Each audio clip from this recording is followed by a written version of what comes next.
William Adair, gilder, conservator, and frame historian, will share his knowledge and expertise about the frames in the Kreeger collection. Bill founded the Gold Leaf Studios in 1982.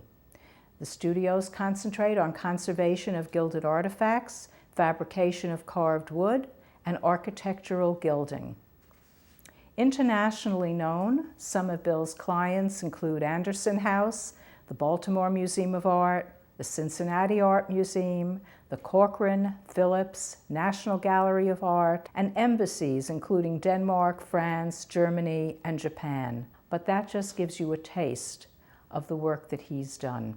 And now it is my pleasure to present to you William Adair, who will speak to you about the variety of frames in the Kreeger Museum.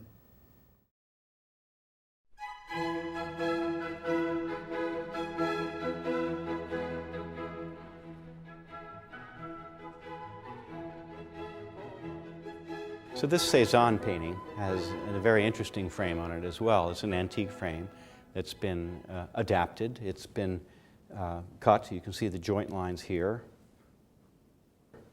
and there. And in this case, it hasn't been expanded. It's been reduced in size, another form to reuse these beautiful old frames. It's a Louis XIV style, and it has been redone with the décapé finish as well.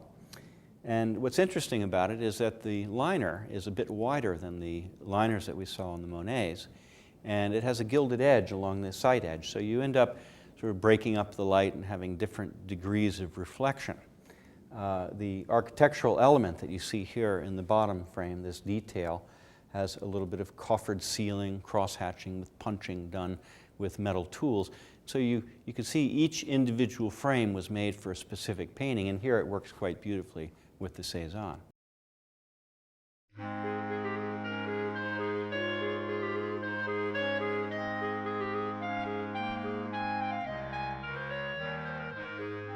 On the Van Gogh over here, for example, another antique frame, and this one has been expanded. You can see down here where it's been pushed out. And what's interesting about this frame is that it doesn't have the whitewash that the other paintings have. It has a series of bronze paints and lots of old repairs. It's in a lot of sort of rough areas where the gesso is flaking. What's interesting about the liner in that it continues with all of the other liners here, but it's a little bit wider, and it has absorbed some dirt over the years and has a tendency to look kind of tired. So the linen will act like a wick to the atmosphere. It creates a bit of a problem after 30 or 40 years.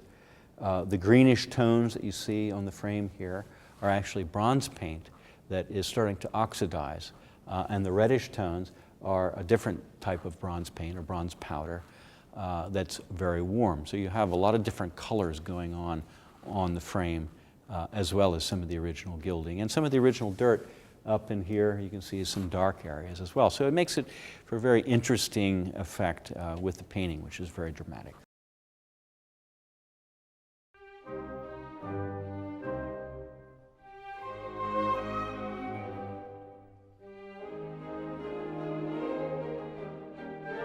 The third one, the Redon, is a Régence frame that has been scrubbed. It has a finish on it, as we mentioned before, the décapé finish, and a very thin linen liner. And you can see where the liner actually is slightly different sizes as it goes around. So they were trying to adapt the liner for the painting so that it would fit the frame. This frame is particularly interesting because the way the gesso and the wood have been carved and the gesso has been recut in here with these little parallel lines going in a circular motion imitate what's going on in the canvas, where you have these little crosshatch painting techniques that really blends beautifully. Not to mention the aesthetic of the finish, the pink bowl and the little flecks of gold in the white gesso exposed, also imitating the aesthetics of the painting.